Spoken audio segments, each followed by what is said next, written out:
For most people, World War II lives in arrows on a map and speeches on the radio.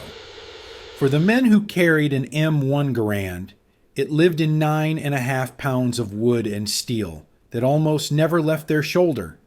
Their war began with 8 rounds of 30-06 in a clip, and the quiet hope that those 8 would be enough. One infantryman would later say, "If I had to do it all over again, I'd want my Garand back in my hands." General George Patton wrote, "In my opinion, the M1 rifle is the greatest battle implement ever devised." But this rifle was more than a famous quote.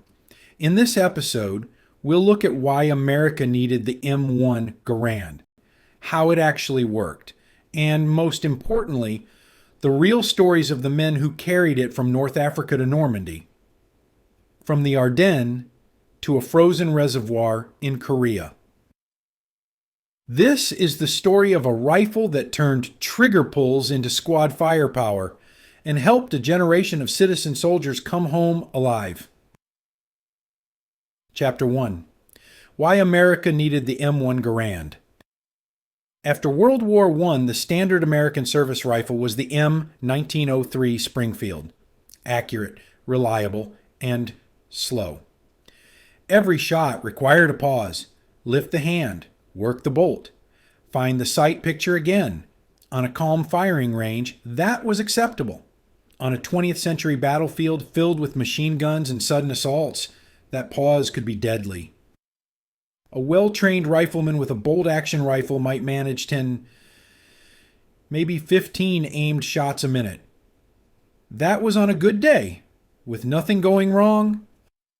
By the 1930s, American planners were watching Europe rearm. They expected the next war to be faster, more mobile, more mechanized. Infantry squads would need to put out serious firepower in seconds, not minutes. They did not just want a slightly better sniper's tool. They wanted an infantry rifle that would multiply the firepower of a whole squad, without turning every soldier into a gunsmith. That problem landed on the workbench of John Cantius Garand, a quiet, persistent engineer at Springfield Armory, born in Quebec, and later a citizen of the United States. Through the 1920s, Garand experimented with gas-operated rifles.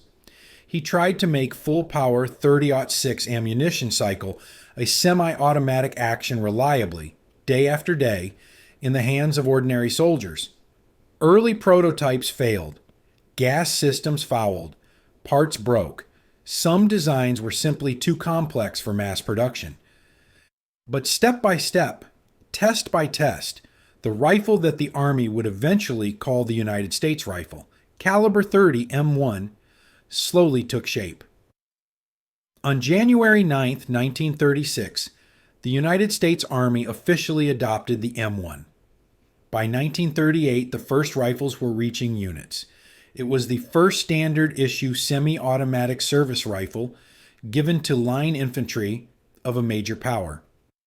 For generals and ordnance officers, this was not a gadget. It was an answer. Patton later wrote to the Chief of Ordnance that he saw the M1 as the finest infantry rifle the Army had ever fielded. Historians still debate the nuances of that letter, but the message is clear.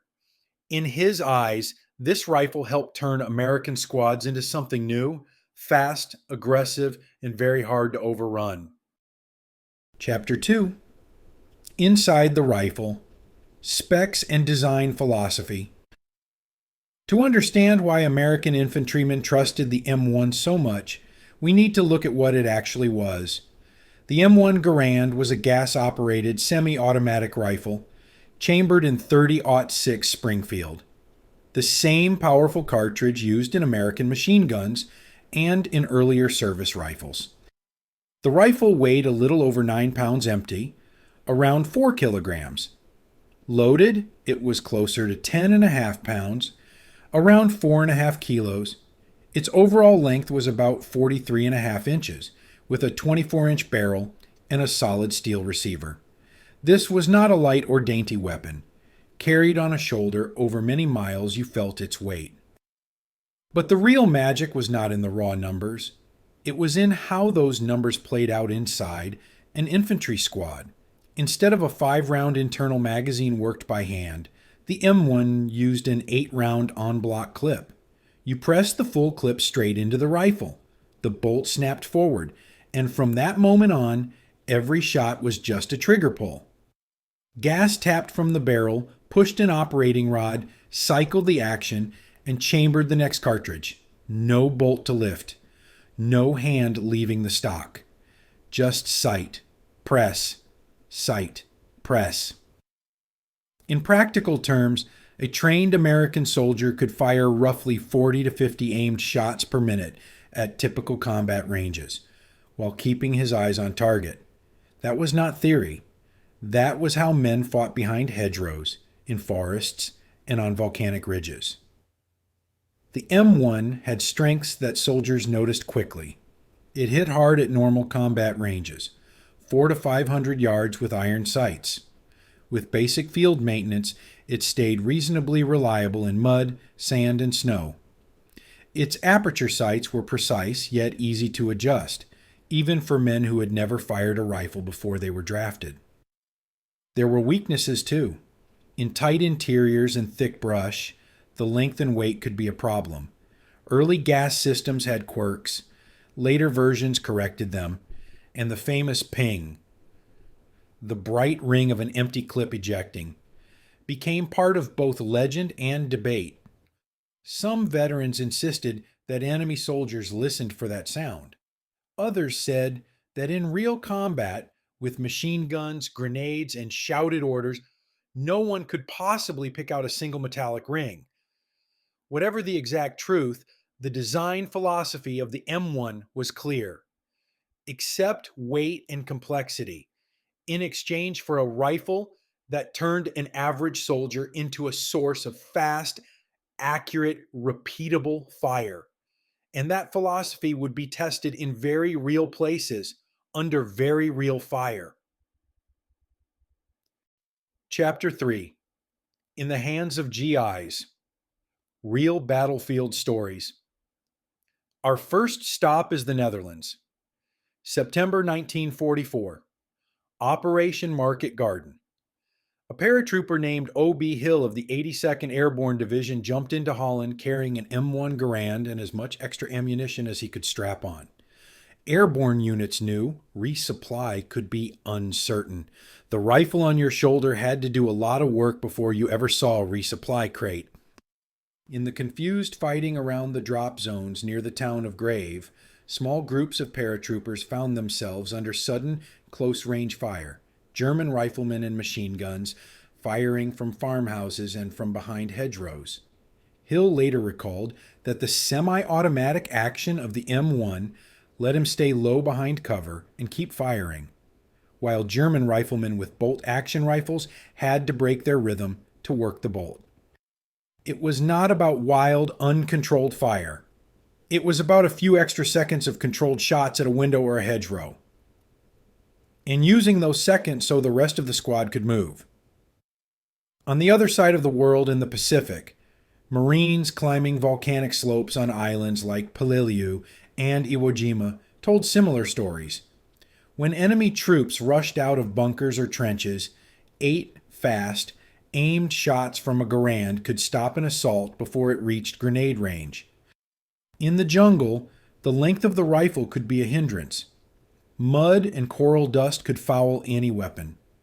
But compared to captured Japanese rifles with smaller magazines and slower actions, many Marines felt that the M1 finally gave them an edge in that brutal environment.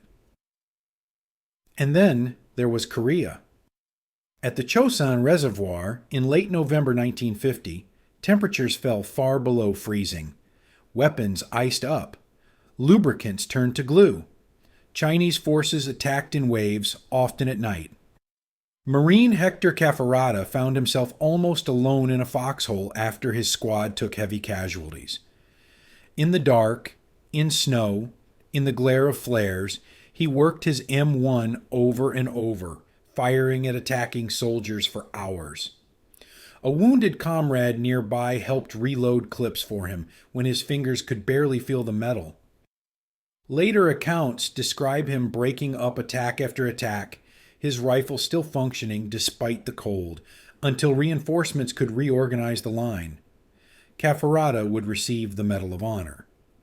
And like many decorated veterans, he said he had simply done what had to be done with the tools he had. Not every story is that dramatic. Many veterans remember quieter moments, a long night on guard duty when the solid weight of the rifle brought comfort, a malfunction cleared with practiced hands, the ritual of cleaning it after a fight, sitting on a crate, wiping carbon from steel and wood. One soldier put it simply, you took care of it because it took care of you. Taken together, these accounts form a picture. The M1 did not win battles by itself. Leadership, logistics, artillery, armor, all of that mattered. But in foxholes and farmhouses, it gave ordinary men something rare in war. The feeling that when someone came over the hill at them, they were not automatically outgunned. Chapter 4. The Legacy of the M1 Garand. When World War II ended, the M1 Garand did not simply disappear. It went to Korea, where ridgelines and frozen valleys demanded accurate fire at distance. It lingered into the early years of Vietnam, in training units and in some specialized roles. It traveled abroad in military aid shipments to allies who kept it in service for years. In engineering terms, the M1 was the direct ancestor of the M14, and it helped shape a whole generation of battle rifles, full-power cartridges, box magazines, gas-operated systems tuned for reliability.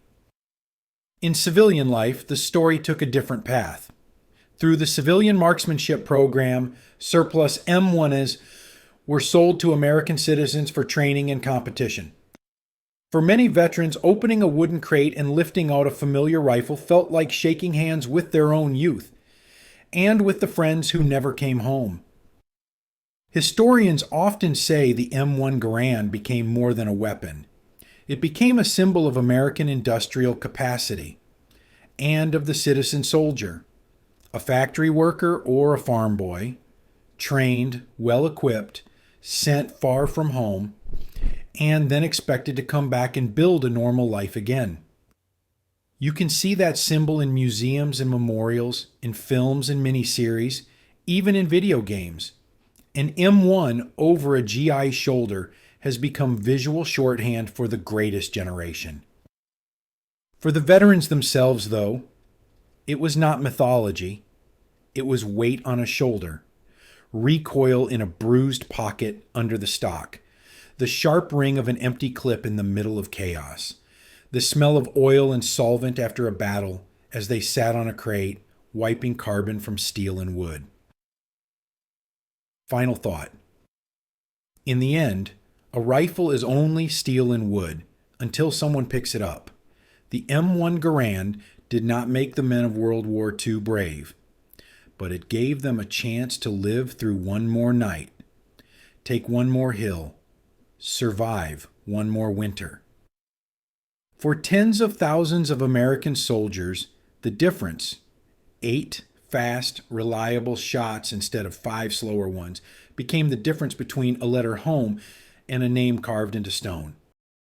And that is why, when you ask many veterans what they remember, they do not start with campaigns or medals. They pause, look away for a moment, and say quietly, "My rifle." And we know they mean the M1 Garand. Thank you for listening. See you next time.